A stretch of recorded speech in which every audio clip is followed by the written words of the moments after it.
Hello, Instagram world. Hello, hello, hello.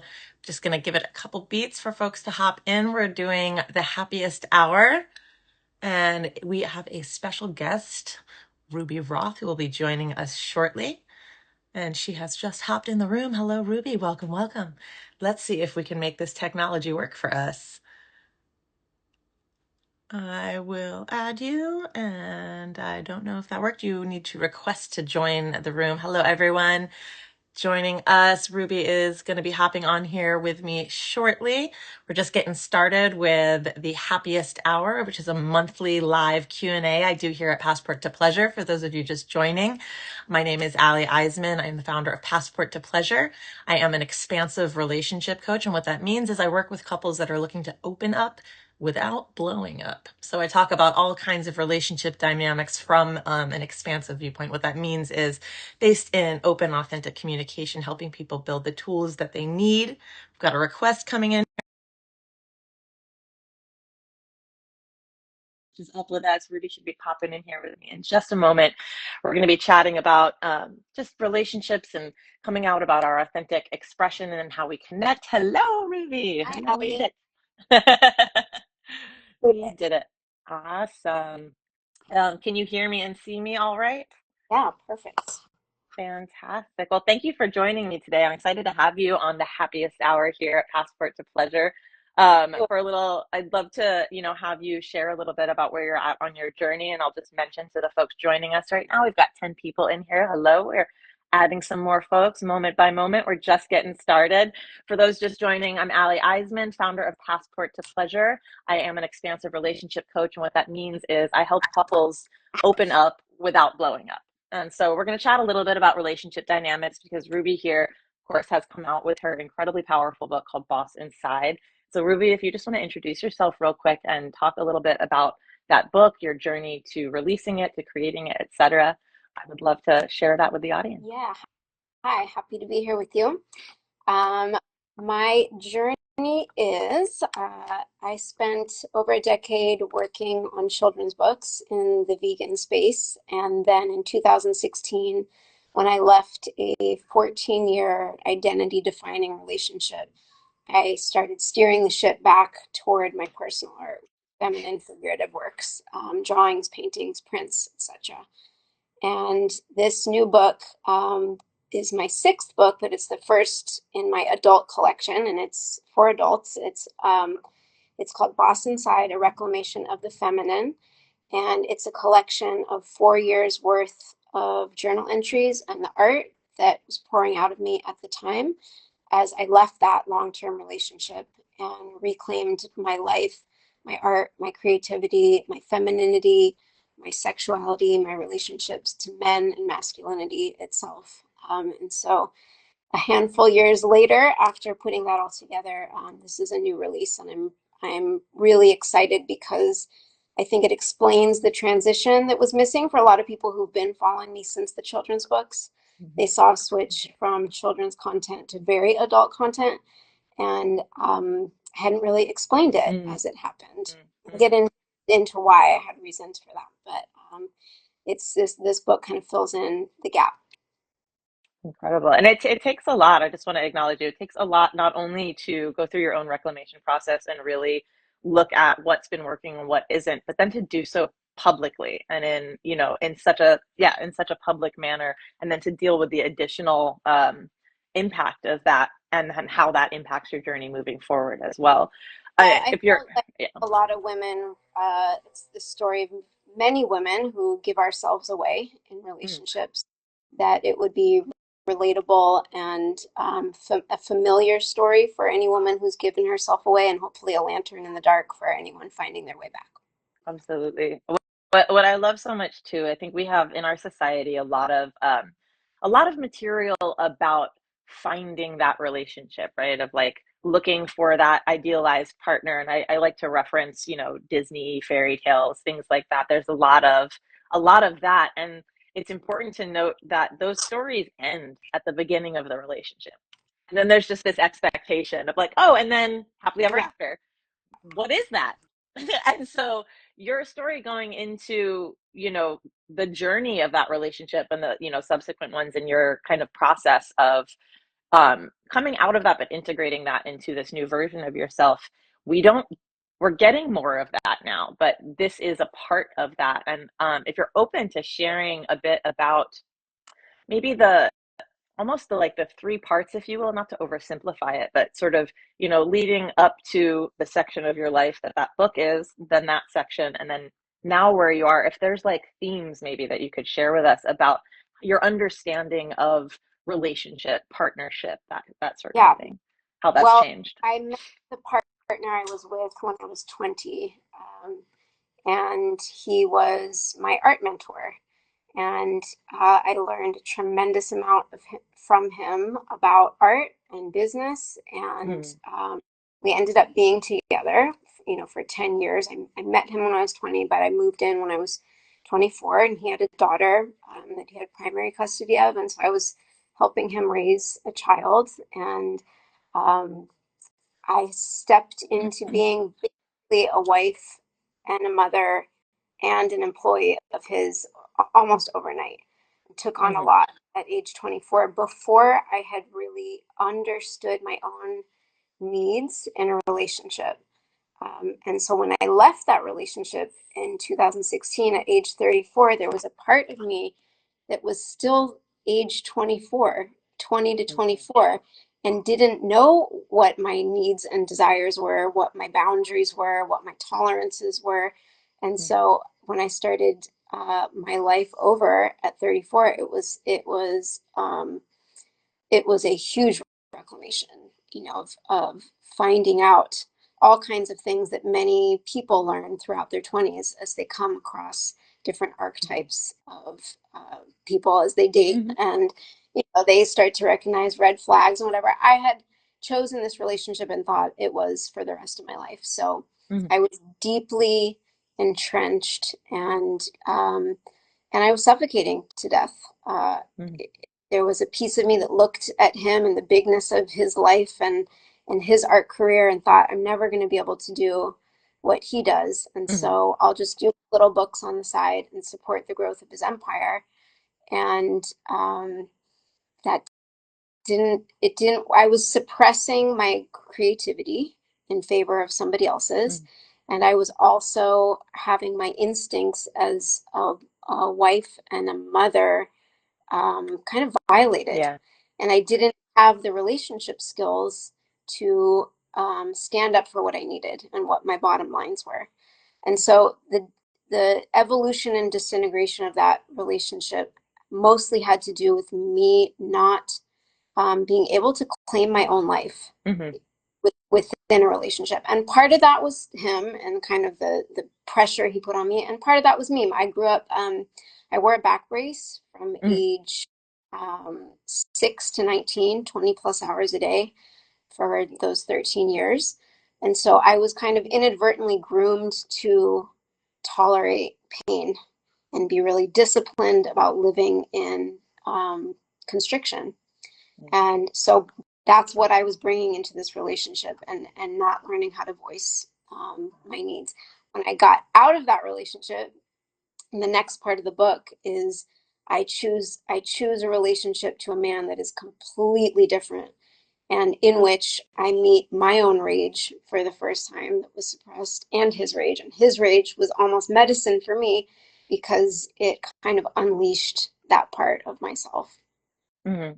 And something you spoke to too about that is that the concept of relationship skills, I think, is a really important thing to note. Because again, when we have like a culture that goes like relationships are just expected, there's just this context of like you eventually you get into a relationship and you marry, and these are the things that you do. There isn't this like understanding of it's actually a skill set. Relating with people is a skill set. Communication skills, knowing yourself is step one, being able to communicate all those things to someone else and then also have them understand you. I mean, those are skills that we actually need to learn. Also holding space for somebody else's pain and not just expressing for the sake of self-expression, but learning how to um, be there for the other person through their pain and their traumas, and their broken skills. We have broken skills, they're going to have broken skills.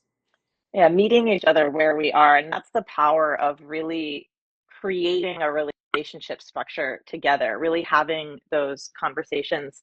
Again, there's an element of knowing oneself enough to even be able to like step into that conversation, and then creating relationship structure that can be the safe container for both of you to go through that, rather than kind of like going through the throes of it while trying to build this relationship. And not to say that like relationship agreements can shift and grow, just like we do, but having that, you know, backbone in a sense, like having that skeleton, that structure to then, cover in flesh and bone, and or cover in, all the details that make the body of the relationship. I'm really stretching with this metaphor, so I hope you're coming with me on it. But like having that, I think that's a big, what I find in my work, I work with couples that are looking to open up into what I call expansive relationship dynamics, or, open up without blowing up, because there are more options than just being a couple or being apart. There are many ways to build relationship. So being able to create a container that is steady amidst the turmoil of whatever either one of you is going through, that structure is actually what gives us that freedom. And I think there's a big misconception, and I'd love your thoughts on this, a big misconception that like open relating, for example, is this just like free for all, right? And so of course, like everything just blows up and goes crazy, when really it's actually about figuring out the structures that work with you, that you can work within, to have those explorations in a way that is safe and respectful to each of you, that is positioned for your growth, which includes some challenges and includes being able to master being with your discomfort, and, being able to be with your partner's discomfort at times. Yeah. And I think as an artist and a creative and someone who's lived with panic disorder since childhood, like I came to understand my needs in a relationship are maybe a little unconventional, or I need a lot of alone time and I need someone who understands that's not personal. That's just where I regenerate and recalibrate. Mm-hmm. I need someone who understands if I'm not eating dinner at the dinner table and I'm eating dinner doing art while I'm painting, with like someone who gets that. And that's all. Mm-hmm. I think that takes two people um, designing the relationship from scratch and not just adhering to what a relationship should and shouldn't look like. Mm-hmm. And I think that people are starting to understand that their particular needs are fine in a relationship, normal, or abnormal, like abnormally normal. Um, Mm-hmm. it's been exciting to me to explore relationships at an older age now, Mm-hmm. at 41, knowing myself and knowing what I need, and coming to the table so much more um, stabilized in what I need in life. Well, exactly. And that it puts you in a position to be able to create that relationship intentionally with that partner, of like, hey, these are my boundaries, these are my needs. What are yours? What are our agreements when it comes, what are our safer sex practices? What are our, boundaries with connecting with others? What are our boundaries around work? What are our boundaries around, living together or not? Like what are those components, and really like breaking it down and being able to talk about each of them, to me is like, I actually love that. I nerd out about it. I think it's so much fun, and it really builds the intimacy, even in the somewhat uncomfortable like topics that you can get into. Like that's where the intimacy is, like really Yeah, being with someone. freedom too is it, Yeah. my personal ideal. My ideal vision of relationship is that two people get freer by being Yeah, together than if exactly. you were alone, because you have someone that has your back and has you help can help you fulfill your own needs, knowing you. Hmm. Um, and that's also it's the fun. And I that word boundary is always kind of like I have a little bit of resistance to it. So I found that like the rules of engagement is a better term for me, because I like boundaries, it to me, maybe it's because I'm a visual Well, person. If let's you walk talk about it. out, I actually like I love language, and I love really dialing in. I'm like, okay, so I use a word boundary and you understand that boundary, and we need to talk about what that word means to us, because there's a lot of assumptions in our culture for example, again, like the relationship escalator, I'm going to assume we're on a date, and I'm going to assume it means the same thing to you, and that we're both looking for the same thing, and it's this one word monogamy, and I'm going to assume it means the same thing to you as me. And there's a lot of assumptions. So using language and labels like boyfriend, husband, what have you, as a conversation starter, or boundary as a conversation starter. So what I mean when I say boundary is it's the edge of your comfort zone, right? Like everything within those boundaries doesn't test you. It's, comfortable, you're good. Boundaries are actually meant to be pushed. I think they get used, that word can be used improperly as, oh, that's my boundary, as in that's my wall, do not cross, da, Yeah. da, da, da. Well, yeah, if you never want to grow, Yeah. um, sure. We conflate discomfort, or I should say feeling uncomfortable, with feeling unsafe in our society. And those are actually two different things. Yes. Being slightly uncomfortable means you're growing. Yes. As long as you're doing it consensually, like in a safe space, with people you trust, et cetera, like that is such a powerful tool. So when I say boundary, I mean those edges that I look for, that personally that I look for, and where can I push them to grow? And that's to me also like what I look for in partnership. Like to your point, we grow from partnership. Partnership is additive. Ideally, I like to use the term net positive. Like even if whatever dynamic we have now shifts to an end of some kind, we are both better off for having known each other in measurable ways in our life. To me, that is successful, even if there's an end. And I hate how we consider like ends in our society as like a failure of some kind. As long as there has been a gain on both sides, that is absolutely a win. Yeah, and I think that goes obviously for friendships and familial relationships too, not just romantic relationships. Exactly. Yeah, when I speak of relationship dynamics, I mean, yes, I do work primarily with couples. It's, of course, romantic relationships that I'm working on, but all of those skills apply to any relationships, any, effective communication skills you're learning, your understanding of your boundaries. I mean, my work around understanding my edges and like where I need to be pushed and with whom, understanding the difference, right? I understood, oh, I can push these boundaries, but not with my family, or I can push them, but not with, and the more specific I got with all those different relationship dynamics, Yeah. which are all the different ingredients that we use to build relationship, I was actually able to do more work. So that specificity actually freed me, like to your point earlier. Specificity, and you have to really use your instincts to get clear with what your actual rules of engagement and boundaries are, and what someone, even what the people around you think that your boundaries should be. This is one big thing, big theme in my book is for a time as I got out of that long-term relationship.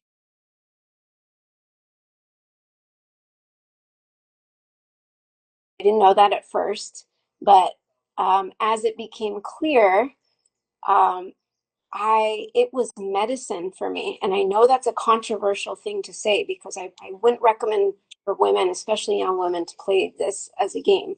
But as he showed me his rage, he went here, and for the first time in my life, like I met rage at a man's level and maybe even higher. I'd never, because of my bracing and my childhood, I had been so internal. Mm, And so meeting rage like that was an expression. I had never heard my voice that loud. I had never stood up mm, for myself like that all throughout my childhood when doctors had their hands on me and I was humiliated, and standing naked in front of a doctor told me to bend over so he could touch me. I was like, all of those things were um, kind of suppressions. They mm, created contractions in me.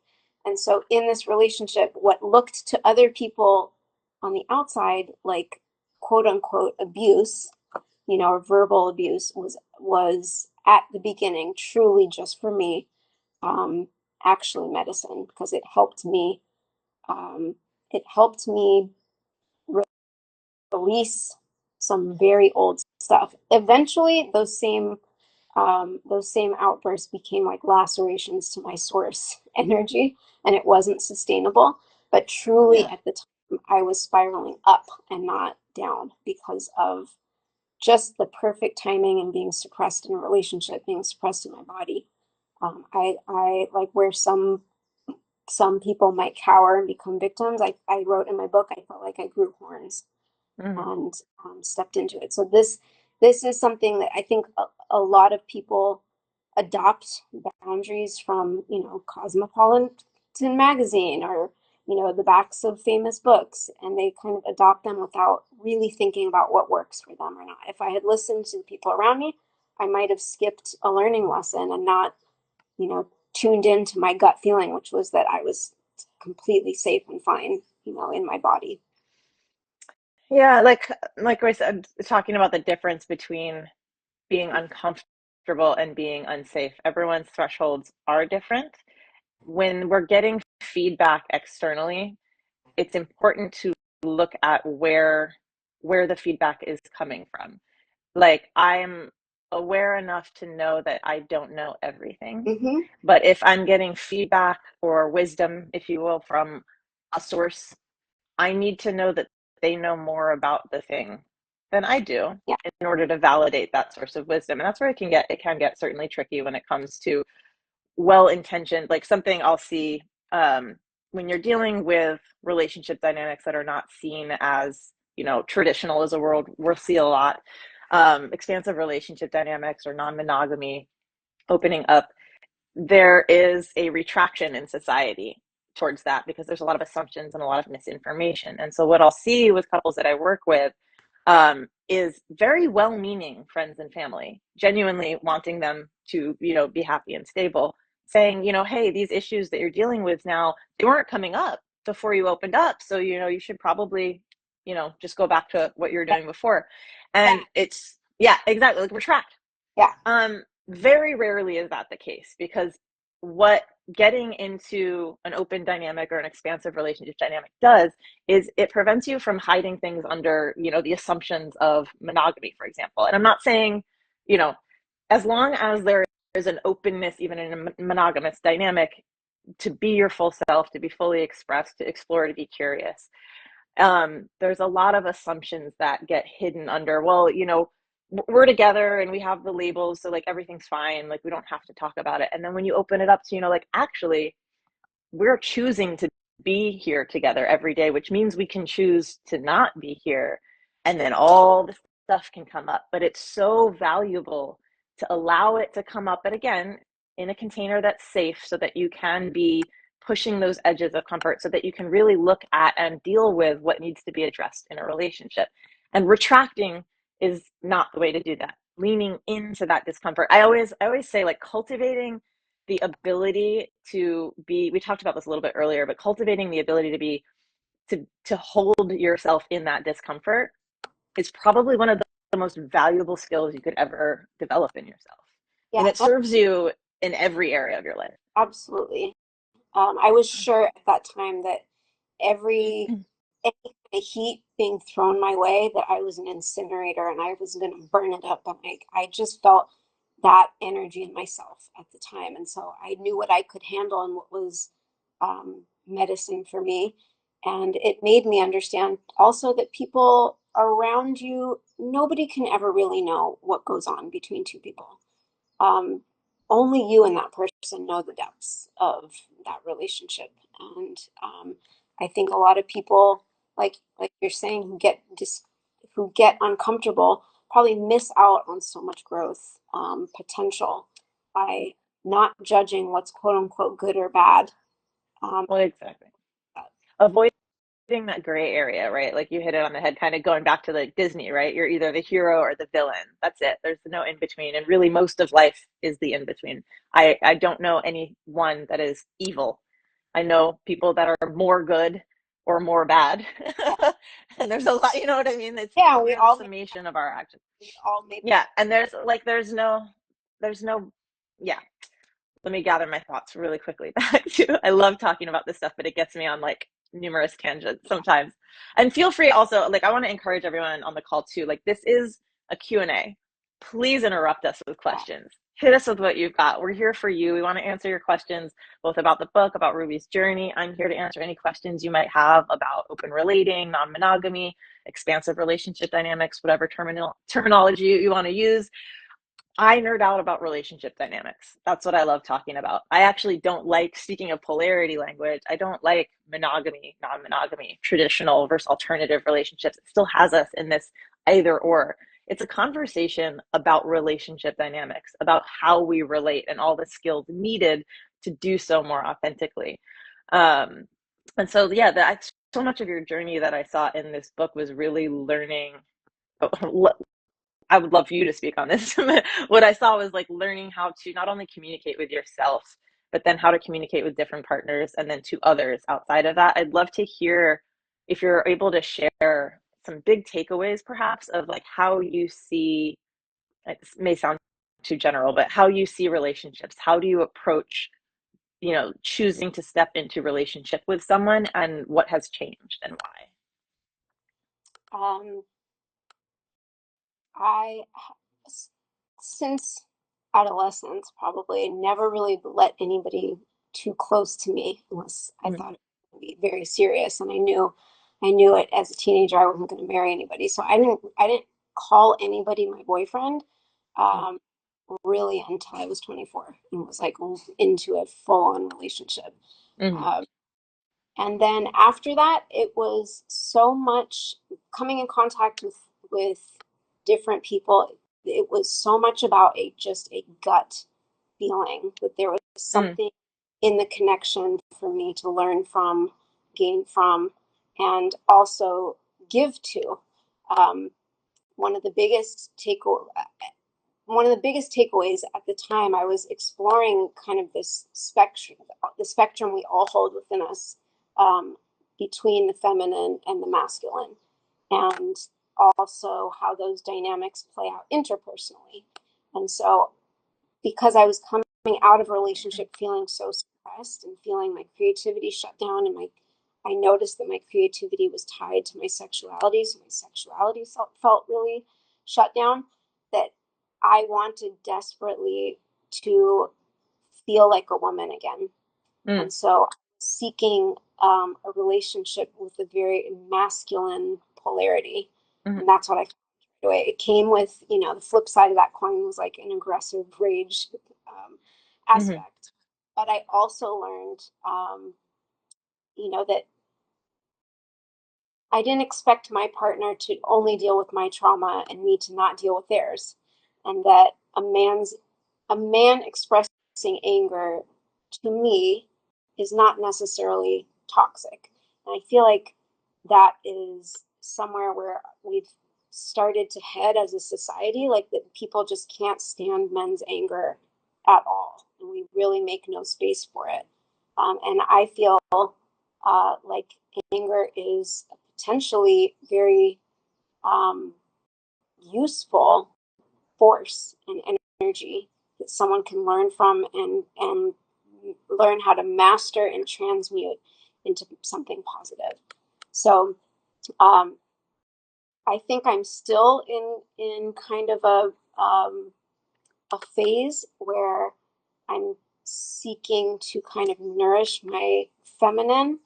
And that is also because I'm a businesswoman, and as a businesswoman and a small business owner in my art and my career, I've had to be really, really aggressive, and I feel like that means I have to step into my masculine. And so within a relationship, I realize that I really like the feminine, and I like a partner who exhibits kind of archetypical um, masculinity. Do you feel that there's, well, and I want to open it up too. I feel like I'm asking you a bunch of questions and I don't want to feel like you're in the hot seat. I want this very Yeah, much to feel like yeah. an exchange. So just looking at our time, I know we're halfway through. So I'd love to open it up if you have some questions you'd like to bring to me as well. I know, so we met through the vegan community, of course. And this kind of came about as you were releasing this book and I was sharing with you how I was going to be launching Passport to Pleasure more publicly, as a conduit for work that I've been doing already within the sex positive community since 2016. So I would love to, yeah, like I said, I'd love to open it up if you would love to have any questions for me. Yeah. As I started telling friends around me about your work, sometimes there's the people who get it immediately and are already kind of heading that direction in exploring um, new terrain in relationships that fit their actual needs and desires. And then there's people who have a knee jerk reaction right away Oh yeah. to going. that doesn't work. Nobody's really poly. No one's really can be open. And so one thing I haven't been able to answer is can you give kind of a history of monogamy or like where this, Of monogamy yeah, specifically? where in in the history of humanity did we start practicing this, if that's something you know? Yeah, so the short answer is fairly recently, considering the full spectrum of human history, which I've always found funny when people use the term traditional relationship to describe monogamy. Traditional relationships are actually non-monogamous. We're actually inherently a communal culture. There are a few theories that I can speak to as to kind of where it started and then kind of what stoked the fire, if you will. Um, Sorry, I just watched a comedian who had a great bit about people using the term "if you will" as like filler, and I'm 100% guilty. Just like noticing me saying that, love it. Oh, and I see a question coming in. I'm gonna bring that up in a moment. But so there are some theories that monogamy kind of came about around the time our that we got more agricultural based. So it had to do with passing land ownership and working the land and that sort of a thing. And if you look at a marriage contract, it is actually a lot more to do with like mergers and acquisitions in a sense, which is why something I work on with my couples is what I call the relationship agreement. And that's actually the document that really breaks down what is this relationship? What are we agreeing to in this relationship that we're building together? We're not So non-monog. we're not Oh, sorry. we're not farming anymore.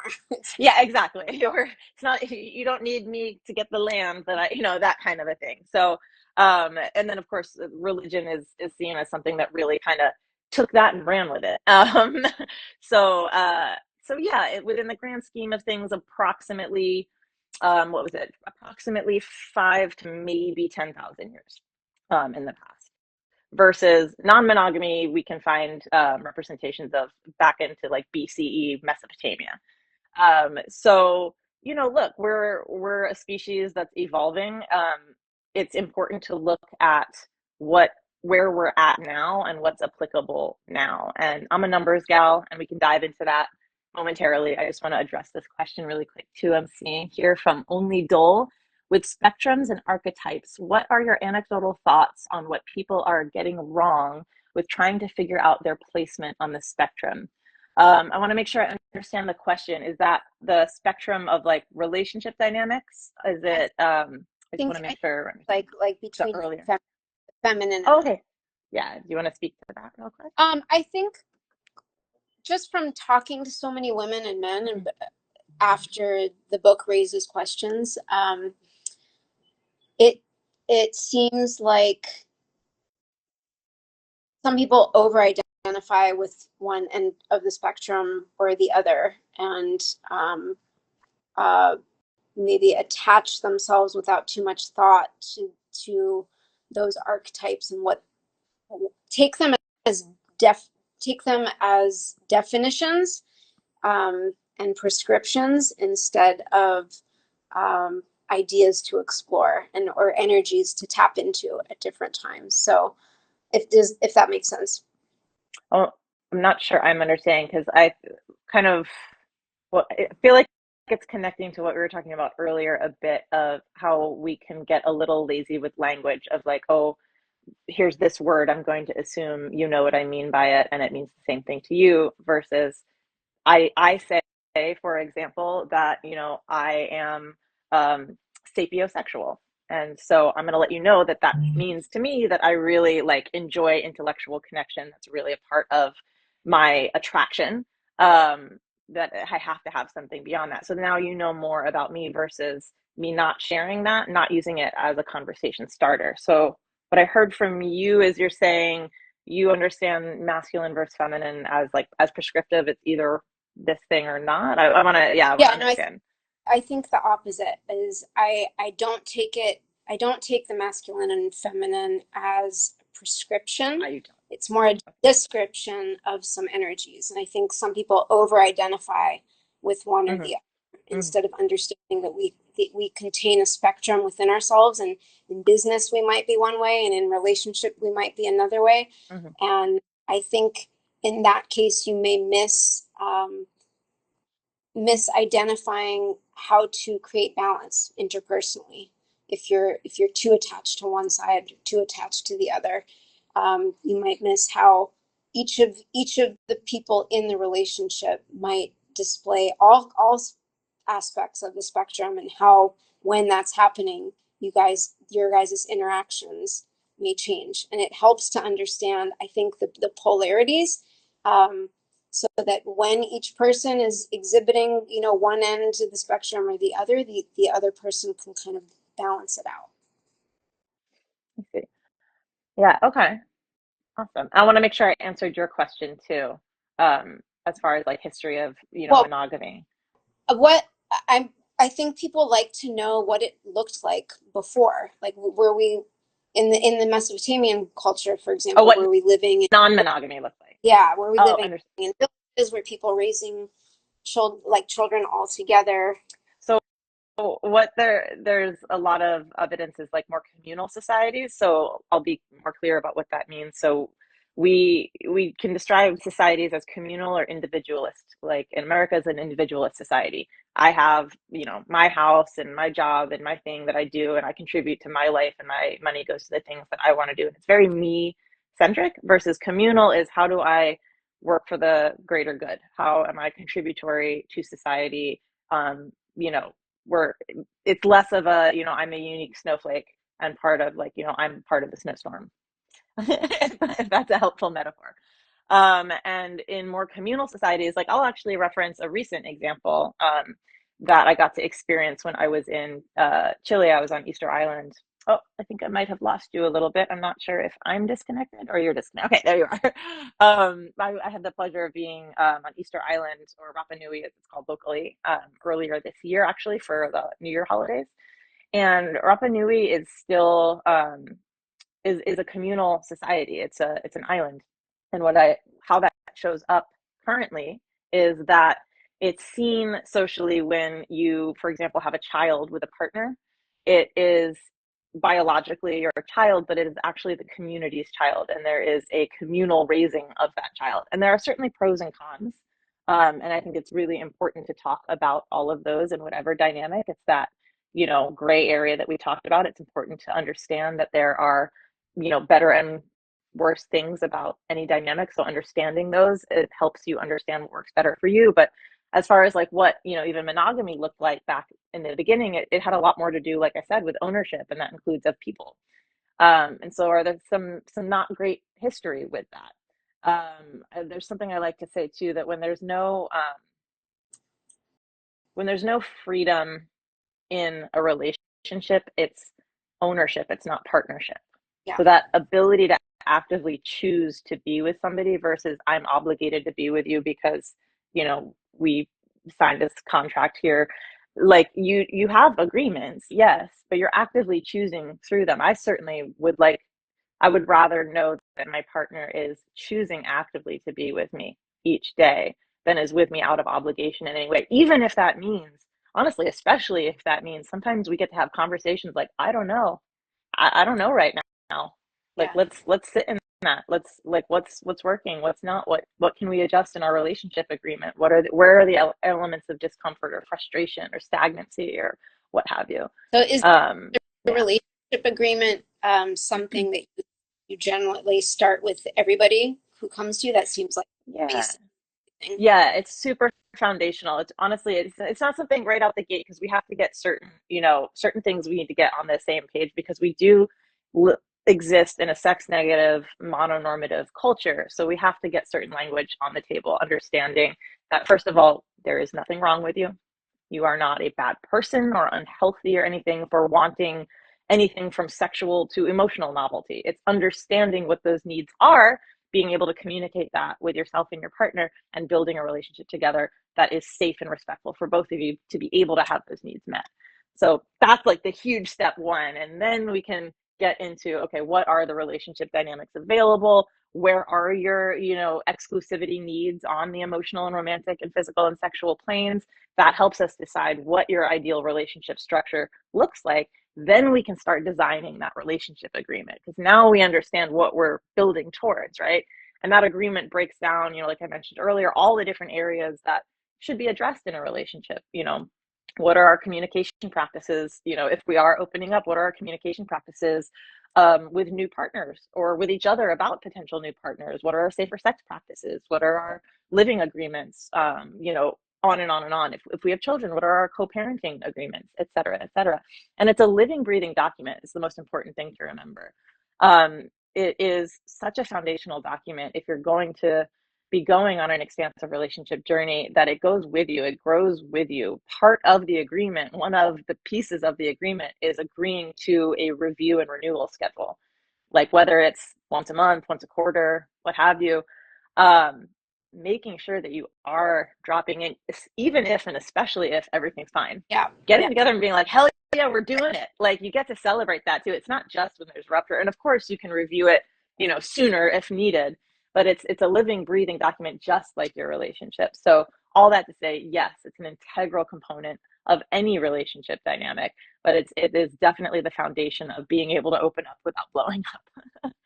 Yeah, I know there's people in this room watching whose relationships didn't work because the partner, they couldn't even get to they couldn't handle the conversation about the Mm-hmm. needs. It was like, Yeah. it's your fault, you're weird, you have the problem, Yeah. you're the addict, you have the kinky, that's all you need to go to therapy. That's why I say, like, the relationship agreement isn't step one. It's actually first helping people understand that if you're in a couple, you're actually already in a threesome.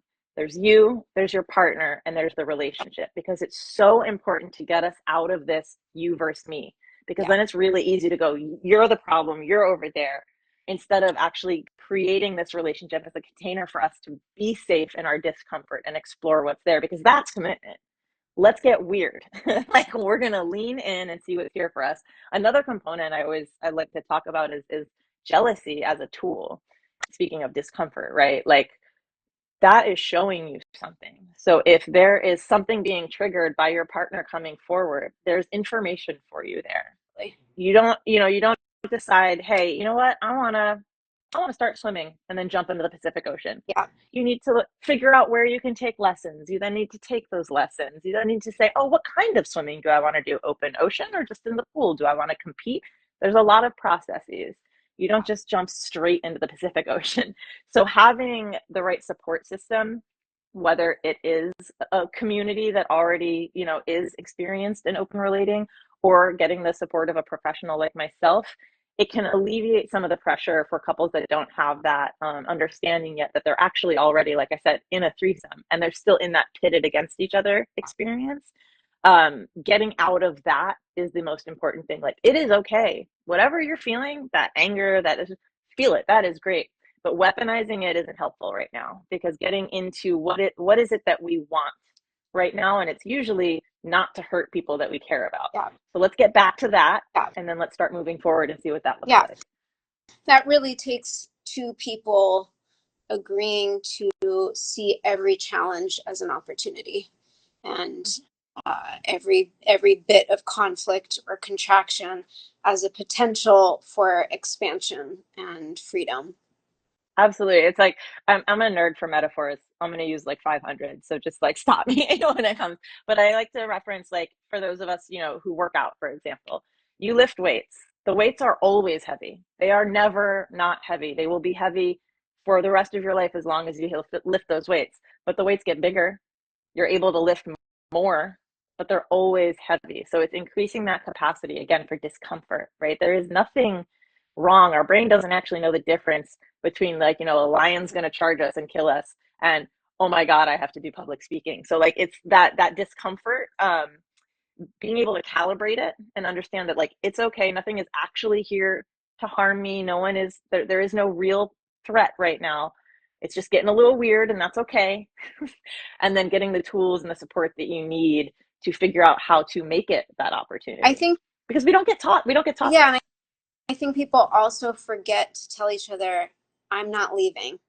I'm Yeah. feeling crazy discomfort, but I'm here for it and I'm not leaving. And I think Yeah. just that you know, it can trigger the other partner to feel like the rug is about to be pulled out from Yeah. under them. If you know it's not, Yes. then you're more free to discuss whatever is on your mind. And that to me, like I will have always loved depth, and I love going for like the secrets and the darkest spots. And that's why I don't let too many people close to me ever, because not everybody wants to go there, or wants to share, or, oh, we don't need to talk about that, or my past is my past. I don't want you to have a vision of my past in your head. Like, I like I like knowing what makes up the fabric of somebody and all their stories and what worked in the past and Mhm. what didn't work. And that goes for uh, everything, all kinds of needs and dreams and desires. It's the intimacy, if I'm hearing you correctly, the intimacy of being fully seen and fully seeing another partner and saying yes and saying like I'm here. And like yeah, to your point, it's that understanding like no one is pulling the rug out. There is something new being added into the equation. It is a prescriptive way of looking at love as a finite resource or looking at commitment or looking at relationship. Like having interest in whatever context in someone else is not necessary. It is not saying and then I have to take some from you in order to get there is not 100 points of love and I'm going to now take five from you that I and give them to another. That's not Yeah, expansive. um know yeah. people groomed to that because I've been in situations where I hold space for someone and they think that what they've just told me is going to be the end, and I'm going to leave, or I'm going to freak out or feel like fuck you, this is over. Are you crazy? I'm just like, I'm out. And then that person goes, oh, I didn't realize that you would stay. Um, and so I think that's how scared we are to be ourselves in Yeah. relationships. Well, because we've been taught that again the prescription of relationship as we've been given it is either or. Everything's great and perfect like a Disney movie, which again ends at the beginning of the relationship, or it's over. Right. That's it. Those are the only options. I've also noticed that in a couple relationships, I don't know if you can tell me if you've run into this, that there's people who are like, if I don't work on myself, if I have to gain a certain level of selfhood before I can commit to somebody.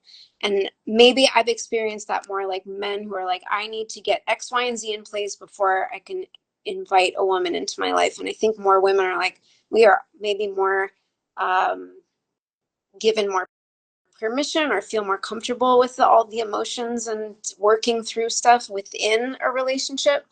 Um, that's just what I've seen. Yeah, I mean it's hard to speak to that specifically. Oh, I'm saying from Only Goal, huge fan of the intentionality and safety and that expression depth. Thank you. Agreed. Intentionality is everything. Seeing it through. It's hard to speak to that specifically without knowing like what it is that needs to be, finished or what have you. I think I can speak to the importance of autonomy in relationships. That, being self-sustaining is super important. And I mean that financially, taking care of your body, your mind, having practices. There isn't a done point at which I have check. I human perfectly like that. Right, It is an ongoing process. There are things that you can only uncover in partnership. right. um I think that's what I was trying to say is there's in those moments someone has said like I need to heal myself to this level before I can be with someone. And maybe that's true, but I think uh, uh, healing within partnership and within the safety of being in relation to someone can maybe like rocket fuel. like I said, yeah, it's hard to speak specifically to that, so I can bring it to, for example, my experience. That can be something I can share. So when I first tried to open up, this is back in 2015, I was a serial monogamist. It was just, one, 2-ish year relationship after another. always single for about the same amount of time, and boom, into the next one. And there's a journey in and of itself in that, and realizing that pattern and choosing a different pattern, and a lot of personal growth and all that juiciness, but then still choosing monogamous relationships because I didn't know there were other options.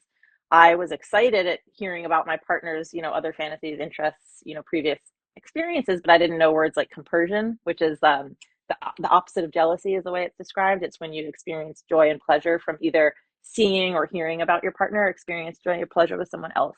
Say that word. So that kind of compersion, compersion. It's like sympathetic joy. Like really, I get so much pleasure from knowing my partner is experiencing pleasure. However, that is when I care about someone. So I didn't have that language back then, but I knew it was a little different, right? And so that kind of started my journey. And so what ended up ultimately becoming my last monogamous relationship was we came to an agreement of, okay, we're going to try and see what it's like when we, have a connection outside of our relationship. And we made that agreement together. And we didn't have any tools or skills or language or experience. And it blew up in our face. It was, it did not go well. And I'm so sorry. I want to take it back to what your point was. I was sharing this for a reason. About healing and like getting to where we are. So what I learned in that experience, as painful as it was, and I wish each of us had done things differently, but we were not the past versions of ourselves. What I learned was in that moment, this is real for me. I need to explore this, and I don't want to hurt anyone else that I care about as I'm figuring this out. So I need to at least start this journey on my own to understand like what this is Yeah. even, and like get some skills before I start integrating, you know, potential long-term relationships and all that. And that's not to say I wasn't, connecting with other people. That was the first time I was single. I had only been with, long-term partners at that time. So I was checking a bunch of boxes off just to have life experience and again find those edges that I didn't even know were there, because this had unlocked a whole new level of love and connection for me that I didn't even know was there. But like I said, it showed me through that experience that I need to take responsibility at least for this, beginning of this stage, Yeah. and get some skills under my belt before Yeah. I get to that next, Well, doing it with someone. that seems like intentional engagement versus avoidance of the Yeah. relationship. Yeah, and I think and that's a great distinction. Yes, I think that understanding the specific parameters around that. Like you know, um, just connected with someone recently who, I speak about my relationship dynamics very early, as soon as possible, so people understand like who they're choosing to interact with if they would like to, and how I operate. And this person has a lovely boundary around, I've got these handful of projects going on right now. This is, what my life has looked like up to this point and what I'm doing right now. And I'm definitely looking for a primary partner, but I know I don't have the capacity in a number of areas until these few things are taken care of. And so I'm not going to be available for that until like later this year. But the fact that or, potentially early next year, based on, oh, I might have lost you or you No, lost me. So, okay, it does the little like circle thing and it's like frozen. So for me, like I like how that was handled. There's an awareness of like timeline. There's a checking in process. There's like, and there's availability for, what, actually, I'm available earlier than I thought, or there's projects yeah, moved along fast or whatever it is, but there's some sort of parameter. And kind of what we were talking about earlier, the misunderstanding of like boundaries as like walls, immovable fortress walls, when those are just the edges, yeah. right? That we like think of them like putty, I like love you can just kind of put up. I love that idea that you've just supplied everybody of boundaries not being your hard edges, but expressing them to your partner as areas you're working on, like where your discomfort levels edge, edge to the furthest that they can, and those can also be distinguished as things you're working on, or like boundaries Yeah, to expand, yeah. instead of harden. And that's why I use the term expansive relationship dynamics, because any relating tool that you're using is ideally for expansion. Like we expand each other rather than retract each other. That's to me, expression of like healthful relationship. And I think I just had this idea too, like boundaries are where we meet each other and they're where we dance. And be there can be smoother dances and there can be more awkward dances, but those are the edges that we get to dance on and kind of find. And It yeah, alien. yeah, I it certainly can. went through like a couple year period where I like couldn't really have anybody too close to me. Um, and then now as I explore a new relationship, like, oh my God, I'm remembering how much of a dance it is every day. And Yeah, it's the living being is there's you, there's the other person, and the living being of the relationship. And absolutely. how you both nourish that. And And keep how it alive. nurtures and how it nourishes you, right? Yeah. Because reciprocity is not just, it's not a back and forth, it's a collective engagement. So it's how are you each pouring into your relationship, into each other? How are you receiving from each other? How is the relationship pouring into you? How is it serving you? Yeah. And that's, yeah. If the inevitable discomfort of any kind of conflict is actually an opportunity for further expansion and growth. Yeah, being really clear that slight discomfort for probably most of your life is actually a good thing. It means you're growing. Because if your constant goal is just to be comfortable all the time, you're never growing and it's coming at the cost of your future stability and your future potentiality. So it's not something to be avoided. And making the distinction between being uncomfortable and being unsafe is key. I just Yeah. want to also note we've got about 3-4 minutes left. So if anybody has any last questions they want to throw at us or comments, I mean, we receive love welcomely. So feel free to drop it in the comments there. Really appreciate everyone who's joined us today. And thank you so much, Ruby, Yeah. for sharing so openly. And if you have a question too, if you have a last one you want to throw in, please do. So many friends in the chat. So Oh, thanks everybody. great. I love it. I love it. I love the ability to have these conversations. I do my best to come from curiosity in life as much as possible, and it provides ample opportunity for discomfort, but constant growth as Yeah. well. Thank you for the love, Omidol. Yeah. This new book for me really kicked off kind of a new chapter of exploring what's next. And um, while I was working on it for those handful of years, I kind of had creative direction and somewhere I was headed. And um, as soon as I've experienced this over and over, as soon as I finish a big project, there's like this little dip.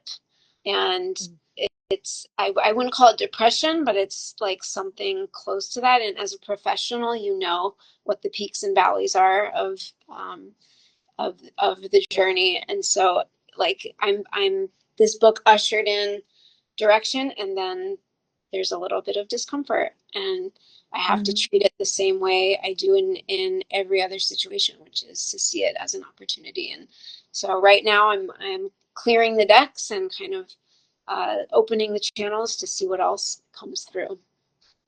A word that always helped me in those moments, because I have a background as well. I was in entertainment for 15 years, and we called that the post-project blues. Yes. And the word that really shifted that for me is the meditation of bittersweet, of life as a bittersweet process, like experience. Yeah. That there's again, nothing is inherently like that. It's not all good or all bad. That the bitter has the sweet and the sweet has the bitter, and that is that life exists in that complex Yeah. flavor. Yeah. So yeah, Very much relate to that and finding depth and meaning in yeah. those bittersweet. And knowing it doesn't have to bottom out too. I want to leave with that thought too, of like the ricochet doesn't have to be 0 to 10, 10 to 0. Yeah, especially Building a life and a framework that supports, as concerning your happiness level or what have you, like having just utter joy and oh my gosh, amazing 10 all the time is not a realistic goal, because then your 10 becomes your new 7, right? Like we adapt. So like creating a life and a framework for your relationships, everything that keeps you at least at like a 7-ish, yeah, so that your peaks and valleys are just between 10 and 7. yeah. You don't have to go to Really 3. focus, for me, I relate more to being content than happy. and Mm-hmm. satisfied than happy. Yeah, yeah. That's wonderful. Well, I just want to thank everyone again. Yeah, Thank you for tuning in with us for this exploration, this curious conversation, and thank you, Ruby, for making the time and for sharing your story with us. thank you. Excited to see where this book goes and support the continuation of this new chapter for Thank you. Likewise, we'll spread each other's work around. you. Love it. All right. Well, have a wonderful day, everyone, and thank you for tuning in to Passport to Pleasure's The Happiest Hour with Ruby Roth. Same time next month on the 13th at 5 o'clock Pacific. Yes, that's where we are. All right. Have a good one, everyone. Bye Aloha. bye. Aloha.